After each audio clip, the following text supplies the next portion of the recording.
आने वाले समय में समाजवादी पार्टी ने तय किया है कि समाजवादी पार्टी बड़ी पार्टियों से गठबंधन नहीं करेगी, छोटे पार्टियों के साथ गुंजाइश समाजवादी पार्टी रखेगी।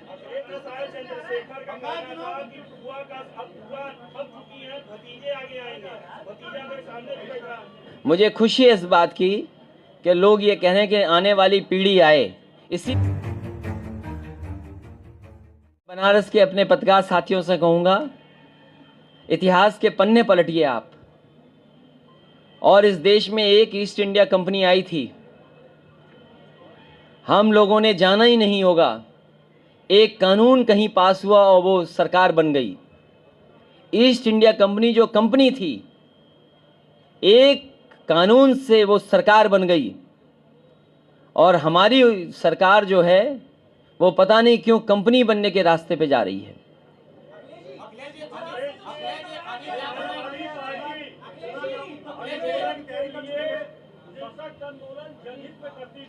लेकिन आजकल वो आपका सशक्त आंदोलन सड़कों पे नहीं दिख रहा है, इसके बारे में क्या कहना चाहिए? समाजवादी पार्टी के अकेले एक आंदोलन में, जो किसान आंदोलन था, लगातार अभी भी चल रहा है, उसमें 10,000 हमारे कार्यकर्ताओं पे मुकदमे दर्ज हैं।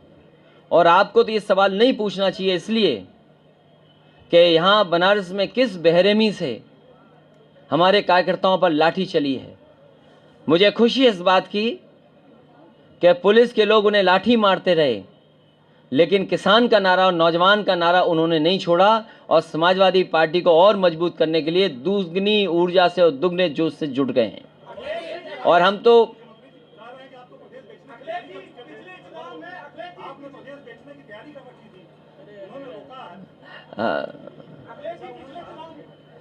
जो बात आप कह रहे हो एकदम सही कह रहे हो कि दिल्ली की सरकार बड़ी बड़ी चीजें बेच रही है और हमारे मुख्यमंत्री छोटी छोटी चीजें बेच रहे हैं। अगर भारत की सरकार ये कहे कि हमें मोनेटाइज करना पड़ेंगी चीजें क्योंकि हमें 2.5 लाख करोड़ रुपए चाहिए, एक तरफ तो आप अपने एसेट्स बेच रहे हैं, जबकि सरकार वो अच्छी होती जो एसेट्स बनाए। और आपसे बेहतर कौन जानेगा कि जो अपने घर मकान बेचने लगे तो उसकी हालत क्या होगी। और फिर बड़े सरकार पे तो बड़ी चीजें बेचने को हैं, हमारे मुख्यमंत्री जी पे तो छोटी चीजें बेचने को हैं। उन्हें अगर दिखाई दे गया तो छोटी चीज बेच देंगे। नहीं, अगर ये नहीं, एक मिनट, ये पत्रकार साथी इतने समझदार हैं, इनसे ये कहिए मैं कुछ भी कहूं वो कुछ भी कहें, अरे कम से कम सच तो बता दो आप। और अगर आपने सच बता दिया तो जेल अच्छी है बनारस की कि नहीं?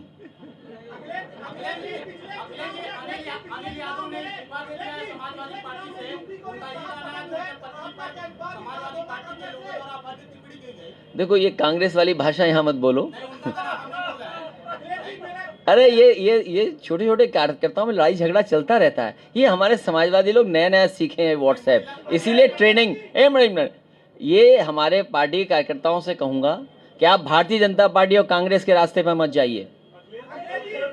हम अपने समाजवादी कार्यकर्ताओं से कह रहे हैं कि आप लोग भारतीय जनता पार्टी की तरह भाषा इस्तेमाल मत करिए और कांग्रेस जैसी साजिश वाले रास्ते पर मत जाइए। आपका रास्ता साफ है, आपको लोकतंत्र बचाना है, आपको समाजवादी रास्ता अपनाना है, सेकुलर रास्ता आपको तय करना है। महिला सम्मान इससे ज्यादा क्या होगा? हमारे बगल में भी महिला बैठी हैं।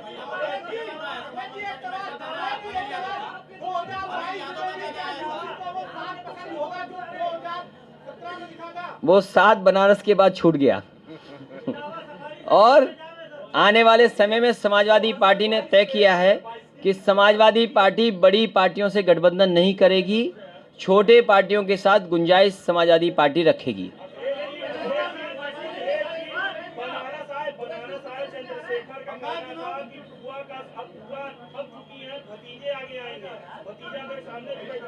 मुझे खुशी है इस बात की कि लोग ये कह रहे हैं कि आने वाली पीढ़ी आए। इसीलिए मैंने कहा नई हवा है, नई सपा है, बुजुर्गों का हाथ है और नौजवानों का साथ है। मैंने कहा कि बड़े दलों के साथ समझौता नहीं होगा, छोटे दलों को साथ लेने का काम समाजवादी पार्टी करेगी। समाजवादी पार्टी दक्षिणा देने पे भरोसा रखती है और वो गुप्त होता है। हमारी वैदिक परंपराओं में, हमारी माइथोलॉजी में, हमारे धर्म में चंदा शब्द कहीं नहीं है। और भारतीय जनता पार्टी ने अब चंदा शब्द ही बदल लिया जब से हमने चंदा पे सवाल उठाया। अब वो दूसरा शब्द इस्तेमाल कर रहे हैं। लेकिन याद कीजिए पहले दिन क्या कहा था, समाजवादी पार्टी दक्षिणा देती है, दक्षिणा देगी, इसमें कोई ऐसा नहीं है। अभी भी मंदिर होकर के आए, दक्षिणा दे करके आए। आज से 10 साल पहले भी हम किसी मंदिर में गए होंगे, वहां दक्षिणा दी है। ये फर्क समझिए, आप नई पीढ़ी की हैं, कम से कम ये बात तो आप समझिए। मैंने आपसे कहा कि समाजवादी पार्टी का रास्ता विकास का रास्ता है।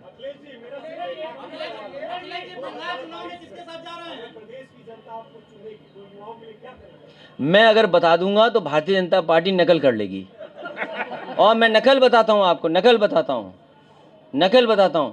समाजवादी पार्टी माताओं बहनों को 500 रुपए पेंशन देती थी कि नहीं देती थी, और उनके डायरेक्ट अकाउंट में जाता था। उत्तर प्रदेश में सबसे पहले डीबीटी सिस्टम अगर किसी ने लागू किया था तो समाजवादी सरकार ने लागू किया था। और अब हम कहते थे कि 500 रुपए महीना, और भारतीय जनता पार्टी कहती 6000 रुपए साल दे रहे हैं। तो फर्क क्या है?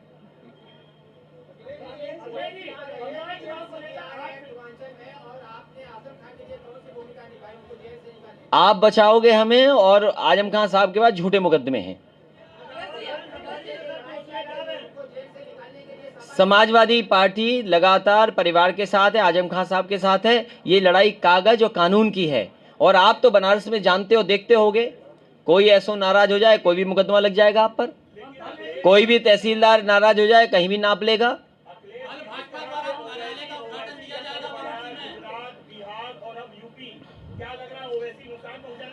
यूपी की जनता बहुत समझदार है, यूपी की जनता बहुत जागरूक है। उत्तर प्रदेश की जनता विकास चाहती है। यहाँ का नौजवान लैपटॉप वही चाहता है जो आज भी चल रहा होगा। आप जाकर के बनारस में किसी वार्ड में दिखाइए, समाजवादी पार्टी का दिया हुआ लैपटॉप आज भी चल रहा होगा, और उसके ऑन होने में आज भी नेताजी हम ही दिखाई दे रहे होंगे। और उत्तर प्रदेश की जनता चाहती है वरुणा साफ हो। अरे आपको सवाल पूछना चाहिए वरुणा पर, फंसा नहीं है, फंसाया हुआ है। आप भी शब्द गलत इस्तेमाल करते हो।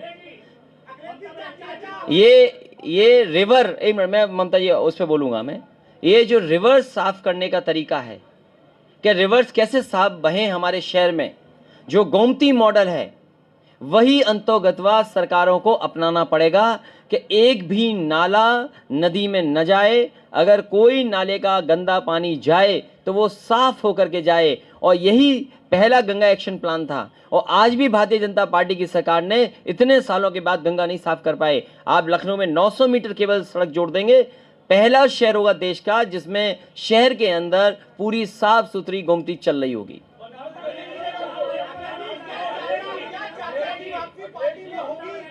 मैंने कहा छोटे दलों को सबको साथ लेकर के चलेगी पार्टी।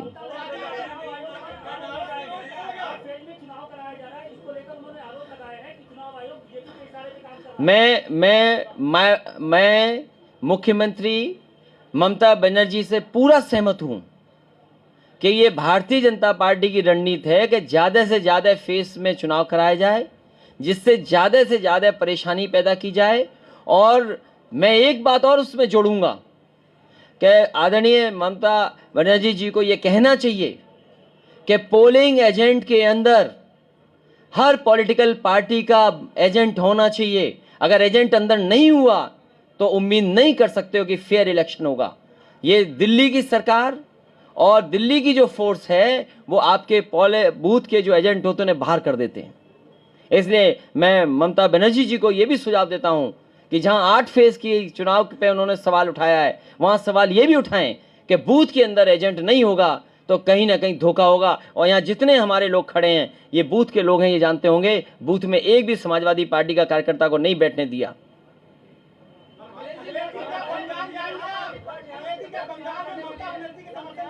मैं यहीं से जितने भी हमारे समर्थक हैं, शुभचिंतक हैं, जानने वाले, हम सबसे कहेंगे ममता बनर्जी जी का समर्थन करें, उन्हें जिताएं, फिर एक सरकार बनाएं।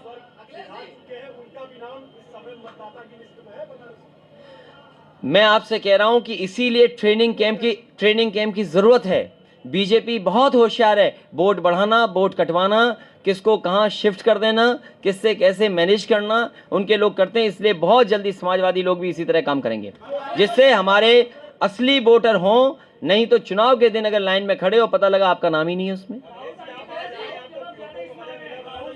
देखिए, मैं आपसे कह रहा हूं पत्रकार साथियों, मैं आपको एक मिनट, ये बहुत अच्छा सवाल पूछा इन्होंने।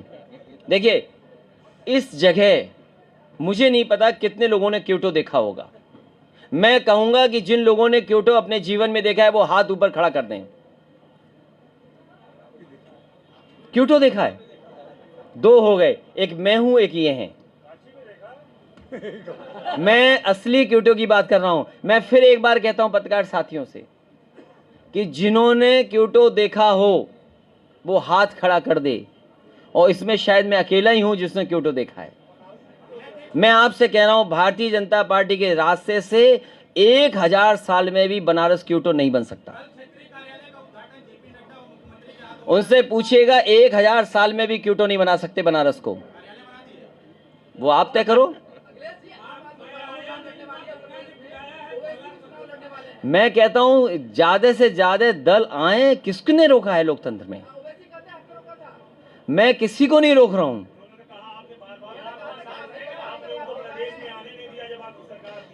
तो उन्हें तो अच्छा लग रहा होगा कि और दूसरे लोग आने दे रहे हैं, लेकिन आइए उत्तर प्रदेश में, किसी रोकने की जरूरत नहीं है। उत्तर प्रदेश का वोटर समझदार है। इस बार वो देख रहा है 100 नंबर गाड़ी जो 112 हो गई।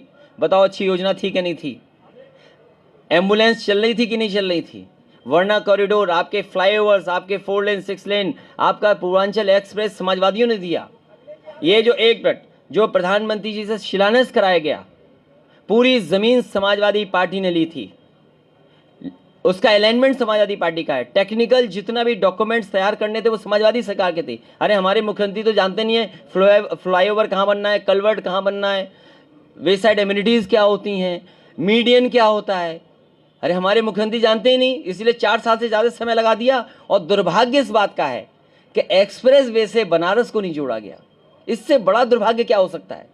आपके जोड़ने में कितना टाइम लगेगा?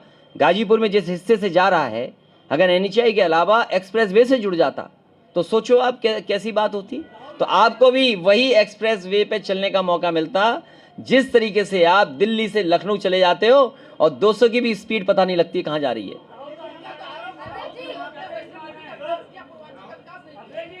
सबसे ज्यादा मेडिकल कॉलेज, सबसे ज्यादा 4 लेन 6 लेन, बिजली का काम। आप मुझे बताओ, बनारस में अंडरग्राउंड केबलिंग किसने दी? वर्णा किसने दी? किस मोहल्ले में लैपटॉप दिया कि नहीं दिया? गाजीपुर में मेडिकल कॉलेज किसने दिया? गाजीपुर में ताड़ी पार वाली सड़क किसने दी? यहाँ पे जो ब्रिजेस हैं वो किसने दिए? घाट किसने दिए? घाट पे गाना किसने दिया? बिजली 24 घंटे किसने दी? और हमारी मत मानो, अपनी मत कहो, वो जो बुजुर्ग हैं जिन्हें रिटायर कर दिया,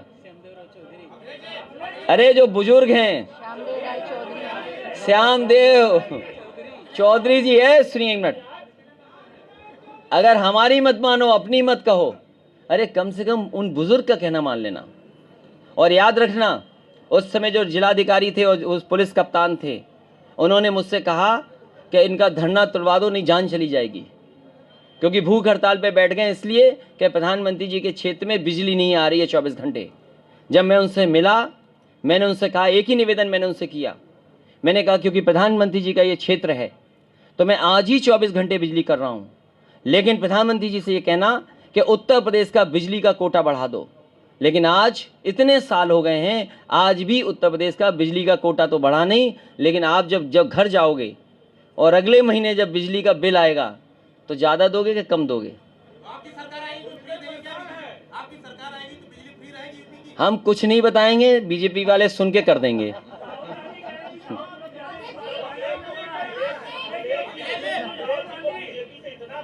किसको? नहीं, हमें खौफ नहीं है, हमारे मुख्यमंत्री जी को लाल टोपी से खौफ है। और ये अगर आपका मोबाइल का लाल रंग देख लेना तो समझ लो क्या होगा आपके साथ।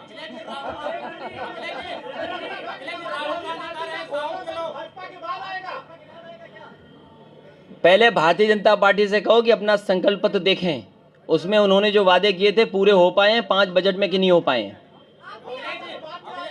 हम नहीं बताएंगे क्या क्या आएगा, क्योंकि सब नकल भारतीय जनता पार्टी कर लेगी।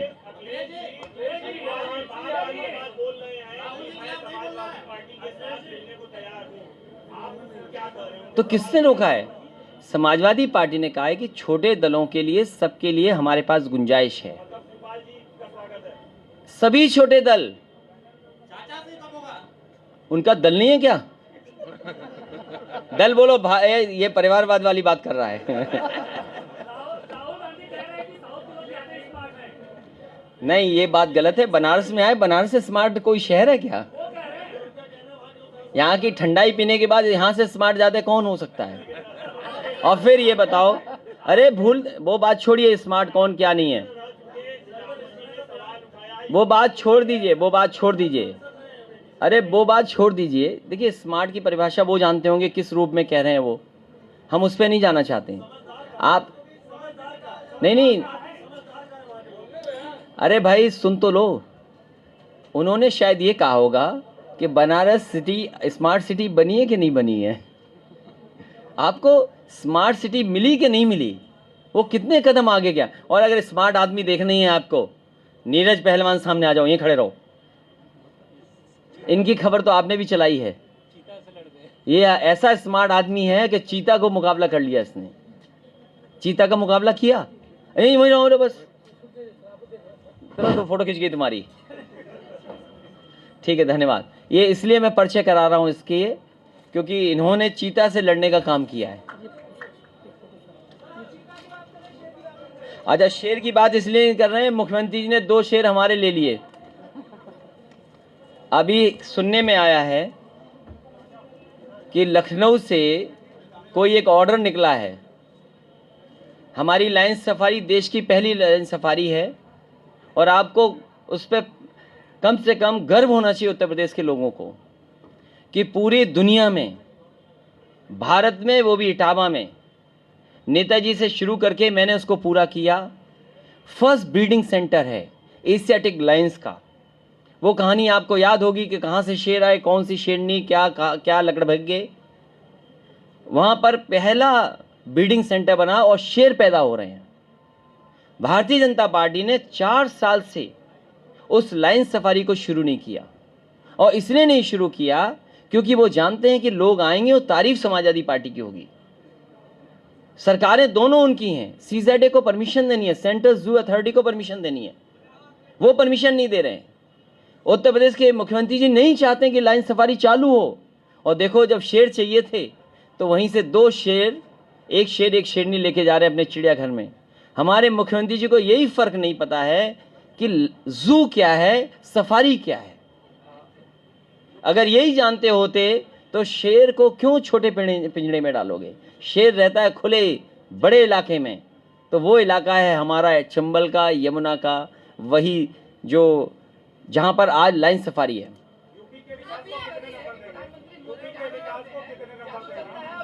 यूपी के विकास को उन्होंने तो उद्घाटन का उद्घाटन किया, शिलान्यास का शिलान्यास किया, एमओयू का एमओयू किया। क्या नंबर दें अब उन्हें?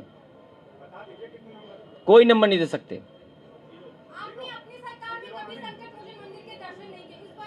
मैं सरकार से पहले भी गया था, संकट मोचन के पुजारी, और जब हमारा परिचय नहीं था, एमपी था मैं, तब गया हूं मैं संकट मोचन में।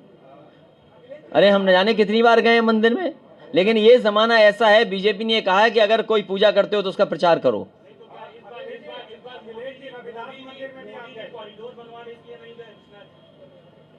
वो शुरुआत तो मैंने की है। इस बात की आपको खुशी होनी चाहिए, और हमें खुशी है इस बात की कि जिस कॉरिडोर पे काम भारतीय जनता पार्टी कर रही है और तमाम बड़ी बड़ी बातें कर रही है, उसकी शुरुआत समाजवादी सरकार की है। कैबिनेट का डिसीजन हमारा है।